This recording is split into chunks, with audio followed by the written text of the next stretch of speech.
O gás do xisto também é conhecido como gás não convencional. Ele é obtido pelo fraturamento hidráulico das rochas. A Agência Nacional do Petróleo estima que as reservas desse recurso possam ser maiores do que as do pré-sal. Olha só. Mas os ambientalistas criticam a exploração do gás de xisto. Existem estudos que apontam o aumento da concentração de metano na água potável em lençóis freáticos com a explosão das rochas para obter o gás. Alguns países europeus, como França e Bulgária, por exemplo, proíbem a produção do gás de xisto. Por tudo isso, o deputado Jaime Martins, do PSD de Minas, vem assumindo uma posição de liderança no debate do tema aqui na Câmara. Ele esteve recentemente nos Estados Unidos, onde foi ver de perto todo o processo de produção, impacto ambiental e os resultados econômicos da exploração do gás de xisto. Eu sou Paulo José Cunha e recebo o deputado Jaime Martins nesta edição do Palavra Aberta, que é transmitida pela Rádio Câmara e pela TV Câmara. Deputado, o senhor esteve nos Estados Unidos, viu de perto, como eu disse, e a sua conclusão foi qual? É possível se produzir gás de xisto sem grandes impactos ambientais? Olha, Paulo, é um prazer estar aqui com você. Obrigado pelo convite.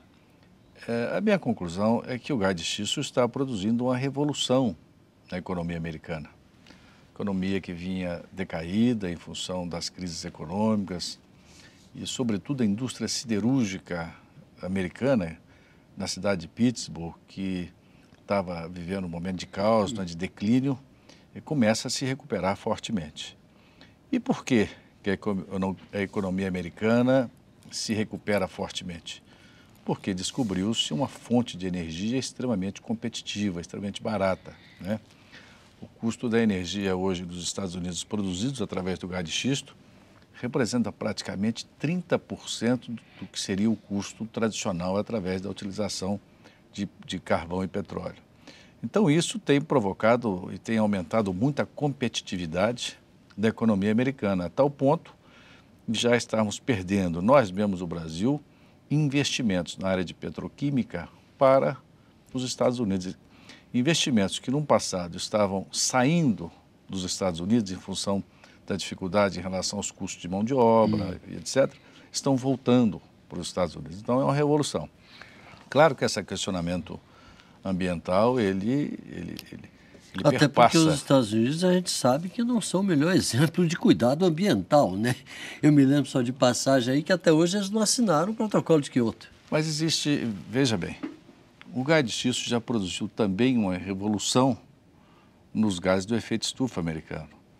De 2005 a 2012, a matriz energética dos Estados Unidos reduziu em 12% as emissões de CO2. Por quê? Porque o gás de xisto é um gás muito mais limpo do que a matriz com carvão e com petróleo. O carvão é a grande força da energia americana e vem sendo substituída, sobretudo na geração de energia elétrica, pelo gás de xisto. Mas essa contaminação no lençol freático provocada pela explosão das rochas para a produção do gás. É uma outra vertente. O gás de xisto já é conhecido há muitos anos, há várias décadas, né? Mas tinha um processo de produção tradicional. Os poços que eram produzidos verticalmente e que produziam uma determinada quantidade de gás muito restrita. A partir da introdução, a partir dos anos 2000, né, da virada do século, quando se introduziu essa tecnologia do fracking, fraturamento hidráulico, essa tecnologia permitiu que o poço fosse furado também horizontalmente. Ele começa vertical, quando chega na rocha do xisto, né, ele é feito então horizontalmente, e isso permite que um poço valha por muitos poços. E essa produção aumentou muito e ficou muito mais competitiva a partir então da introdução desse chamado fraturamento hidráulico. Nós podemos constatar, visitei em loco, o próprio Estados Unidos é divergente em relação a esse tema. Como lá é verdadeiramente uma federação, os estados têm tomado posições antagônicas, né? O estado de Nova York, por exemplo, onde aflora... E lá eles têm autonomia, né? Onde aflora o campus de Marcela, a reserva de Marcela, ela aflora lá na cidade de Marcela, na região de Marcela, do estado de Nova York. O estado proibiu terminantemente até que se tivesse uma conclusão definitiva sobre o tema. Estados como a Pensilvânia, que vivia muito sacrificado nessa crise americana, resolveram abraçar essa tecnologia, já são hoje um grande produtor, e a economia da Pensilvânia está crescendo 3 vezes mais do que a média da economia americana, em função exatamente do gás de xisto. A tecnologia para evitar a contaminação, ela existe e ela vem sendo empregada. São tubos, na medida em que você faça a perfuração, você introduz tubos de aço que são preenchidos por cimento, por novos tubos de aço, por mais cimento. Então, são 3 camadas de cimento que protegem essa interface entre a água e o gás. Uma vez que essa perfuração ultrapassa os lençóis freáticos. Na região da Pensilvânia, o gás de xisto está em profundidade consideravelmente maior do que os lençóis, os aquíferos, né, que existem naquela região.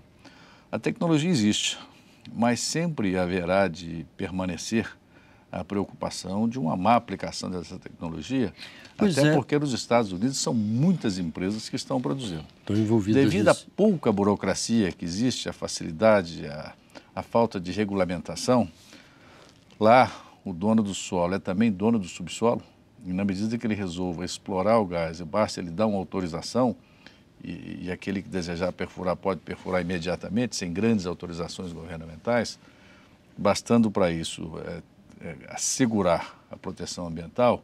Então isso é feito com muita velocidade. E é onde nos Estados Unidos a repercussão está sendo muito rápida, né?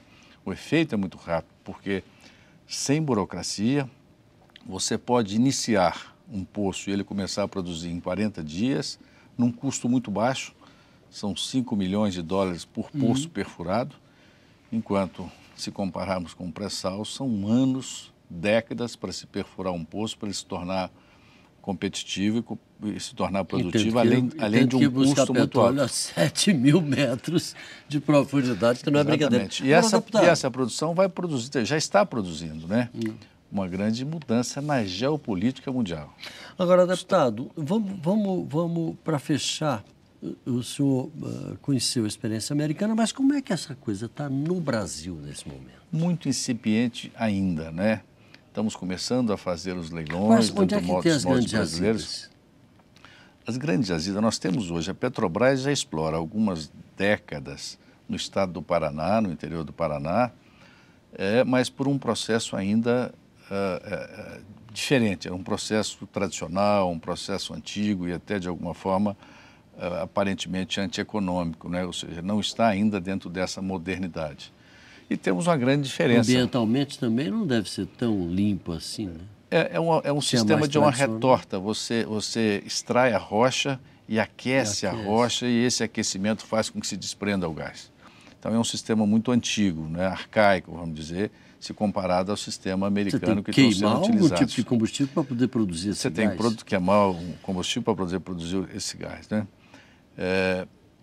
Mas a grande diferença é que os Estados Unidos hoje têm uma distribuição, uma infraestrutura de gasodutos pelo país afora, que foram utilizada ao longo dos tempos e que está disponível e está subutilizada.